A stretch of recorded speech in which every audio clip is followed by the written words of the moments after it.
So hello everyone, welcome to the channel market mastery programme के lecture number 2 में आप सभी का स्वागत है। जैसे कि मैंने बोला था कि आपको एक पेन और कॉपी लेके बैठना है इस लेक्चर को शुरू करने से पहले, क्योंकि यहाँ पर हम कुछ इंपॉर्टेंट पॉइंट्स के ऊपर डिस्कस करने वाले हैं जिनको आपको नोट करना है। और मैं आपको याद दिला दूं कि इस पूरे प्रोग्राम में हमारे पास टोटल 15 लेक्चर है।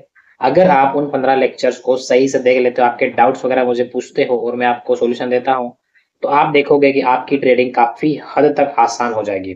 तो आपके लिए सबसे जरूरी चीजें क्या है, जो कि मैंने लेक्चर नंबर 1 में पहले से ही बता रखा है। आपको चाहिए एक अच्छा ब्रोकर और आपको चाहिए पैसे। जब आप सीख जाओगे उसके बाद आपको ट्रेड करना है। तो सबसे पहले आपका काम रहेगा कि इस वीडियो को देखने के बाद आप अकाउंट ओपन करो उस ब्रोकर पे। और अगर आप मेरे लिंक से करोगे तो यहाँ पर आपको एक तो मेरे प्रीमियम टेलीग्राम चैनल का एक्सेस फ्री में मिल जाएगा, साथ ही साथ यहाँ पर आपका 10% ब्रोकरेज और कम हो जाएगा। तो शुरुआत करते हैं हम अपने लेक्चर नंबर 2 की। और अगर आप इसको डायरेक्ट देख रहे हो, इस वाले लेक्चर पे आ गए हो, तो आप एक बार पहला वाला लेक्चर जाके देख सकते हो, जहां पर हमने कुछ इंपॉर्टेंट रूल की बात करी है और कुछ हमने इंपॉर्टेंट टूल मार्क किए हैं जो कि हमें आगे ट्रेडिंग में यूज में काम आएंगे।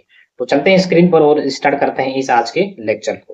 हम आ गए स्क्रीन पर और आज हम समझने वाले हैं और सीखने वाले हैं कि टेक्निकल एंड फंडामेंटल एनालिसिस क्या होती है, क्यों की जाती है और ट्रेडिंग में हमारा इसका क्या यूज़ है। साथ ही साथ हम ये भी समझेंगे कि कैंडलस्टिक पैटर्न क्या होते हैं और हमारे लिए कुछ इंपॉर्टेंट कैंडलस्टिक पैटर्न है उनको भी हम समझने वाले हैं और देखने वाले हैं। यहाँ पर आप प्राइस और चार्ट और कैंडल्स को ये सारे नाम सुनकर कंफ्यूज मत होना। इसी कैंडल्स को बोला जाता है प्राइस, ठीक है, क्योंकि इसी में हम ट्रेड भी करते हैं और एंट्री एग्जिट हमारी यहीं पे होती है और इसी को हमें प्रिडिक्ट करना पड़ता है। जैसे बहुत सारे लोग बोलते हैं ना कि प्राइस एक्शन, तो इसी प्राइस के एक्शन यानी कि ये किस तरीके से ऊपर नीचे होता है उसी को पढ़ना प्राइस एक्शन कहलाता है। तो प्रीवियस डाटा के बेस पर आप जिस एनालिसिस को करते हो उसी को बोला जाता है टेक्निकल एनालिसिस। कैसे, मैं यहाँ पर आपको समझाने की कोशिश करता हूँ। जैसे मान लो यहाँ पर ये हमारा एक रेजिस्टेंट लेवल है, ठीक है, इसको मैंने क्या मान लिया, ये हमारा रेजिस्टेंट लेवल है।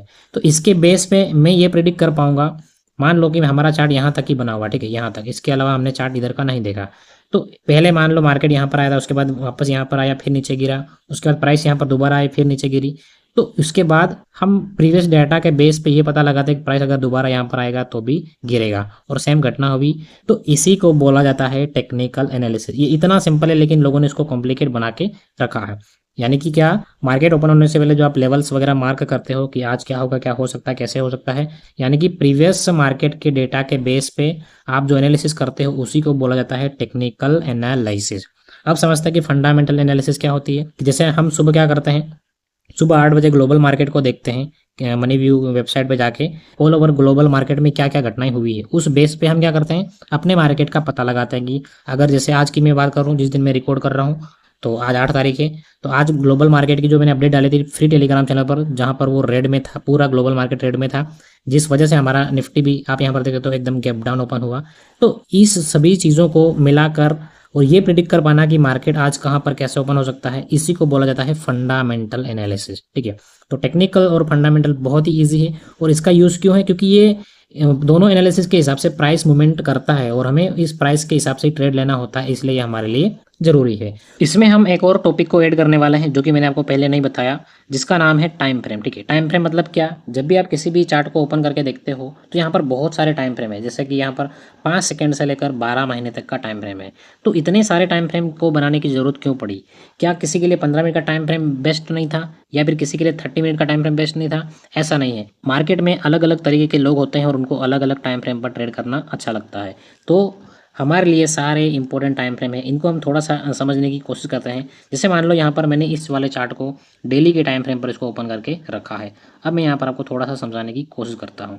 डेली के टाइम फ्रेम पर अगर आप इसको देखो तो ये सिर्फ एक कैंडल है, लेकिन अब यहाँ पर मैं 5 मिनट के टाइम फ्रेम पर जाता हूँ। तो 5 मिनट के टाइम फ्रेम पर आप यहाँ पर देखोगे कि ये कहीं ना कहीं किसी के लिए डाउन ट्रेंड भी बन गया था और किसी के लिए अप ट्रेंड भी बन गया था। यानी कि हमारे पास जितनी भी कैंडल्स है यहाँ पर सभी का अलग अलग यूज़ है और आपको सभी को कंबाइन करके देखना है, आपको पढ़ते आना चाहिए, आपको समझते आना चाहिए। ये सारे टाइम फ्रेम हमारे लिए बहुत ही ज़रूरी है, इनका अलग अलग यूज़ है। कुछ लोगों को 15 मिनट के टाइम फ्रेम पर ट्रेड करना अच्छा लगता है, कुछ लोगों को 1 आवर के टाइम फ्रेम पर ट्रेड करना अच्छा लगता है। इसलिए ये सारे टाइम फ्रेम जरूरी है और आपको सारे टाइम फ्रेम पर मास्टरी करनी है। अब समझते हैं कि हमारे लिए कौन से जरूरी कैंडलस्टिक पैटर्न है और उनके क्या नाम है। सो ये 3 कैंडलस्टिक पैटर्न हमारे लिए बहुत ही ज्यादा जरूरी है। सबसे पहला हैमर, मारुबुजू और एंगल्फिंग, जो कि कुछ इस तरीके से दिखते हैं मार्केट में। मैं आपको इनको लाइव में भी दिखाऊंगा, यहाँ पर हमारे पास चार्ट है उसमें हम जाके इसको देखेंगे। तो सबसे पहले समझते हैं कि साइकोलॉजी कैसी होती है। हैमर एक हथौड़े जैसी कैंडल होती है जिसमें बायर और सेलर दोनों होते हैं, और जब ये मार्केट के अपोजिट बनेगा तो डाउन ट्रेंड में तो ये उल्टा हथौड़ा, आप इसका नाम आप उस टाइम ले लेना उल्टा हथौड़ा, जो कि आपको समझने में ज़्यादा ईजी रहेगा। अब हम समझते हैं कि इनकी साइकोलॉजी क्या होती है। कोई भी कैंडल अकेले नहीं बनते हैं, उसमें दो लोग होते हैं, एक बायर होता है एक सेलर होता है। तो मान लो जब ये हैमर बन रहा होता है तो उसकी ओपनिंग कहाँ से होती है, यहाँ से।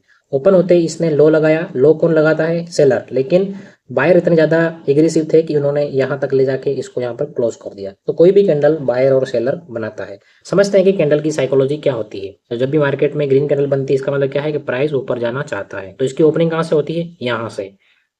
जहाँ पे बॉडी इसकी होती है ना, यहाँ से इसकी ओपनिंग होती है, ओपन, लो, फिर हाई और क्लोज।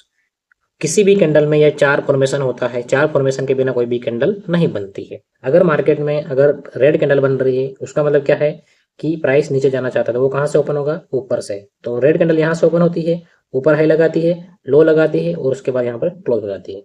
ये थोड़ा एडवांस टॉपिक है, इसके ऊपर हम बाद में आएंगे, लेकिन यहाँ पर मैं आपको थोड़ा सा समझाने की कोशिश करता हूँ। तो ओपन, लो, हाई, क्लोज, ठीक है। और यहाँ पर डाउन ट्रेंड में अगर देखें तो ओपन, हाई, लो, क्लोज। तो इस तरीके से कोई भी कैंडल बनती है और हमेशा किसी भी मार्केट को आप उठा के देख लो, यही सीन चल रहा है। अब हम थोड़ा सा लाइव एग्जांपल समझते हैं चार्ट में जाके कि क्या ये वाले हमें पैटर्न देखने को मिलते हैं। ये मैंने रिलायंस का चार्ट ओपन करके रखा है और ये हर एक मार्केट में वर्क करता है, हर एक स्टॉक में भी वर्क करता है, आप जाके देख सकते हो।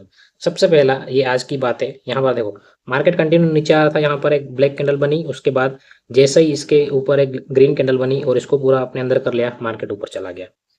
यहाँ पर एक डोजी है, इसको आप हैमर कंसीडर कर सकते हो। कंसीडर आपको क्या करना है, आपको बस समझना है, साइकोलॉजी कैंडल की समझनी है। तो यहाँ पर आप देख सकते हो अब तक मार्केट ऊपर जा रहा था, लेकिन उसके बाद इसने इतनी बड़ी विक बनाई और इसने नीचे क्लोजिंग दी, उसके बाद आप देखो मार्केट धड़ाम से नीचे। और एग्जाम्पल देखते हैं, यहाँ पर भी एंगल्फिंग है, ब्लैक कैंडल बनते हुए मार्केट नीचे आ रहा था, लेकिन इसने एक कैंडल बनाई और इसके ऊपर क्लोजिंग कर दी, तो मार्केट चला गया ऊपर। और समझते हैं, ये रहा हैमर और मार्केट नीचे, ठीक है। तो ये सभी जगह आपको देखने को मिल जाएंगे और ऐसे बहुत सारे कैंडलस्टिक पैटर्न है जो कि हमेशा मार्केट में देखने को मिलते हैं और हर रोज देखने को मिलते हैं, इसलिए मैंने ये तीन कंसीडर किए हैं जो कि हमारे लिए इंपॉर्टेंट है। अब समझते हैं कि इन्हीं कैंडलस्टिक पैटर्न को आपको कहाँ पर देखना है।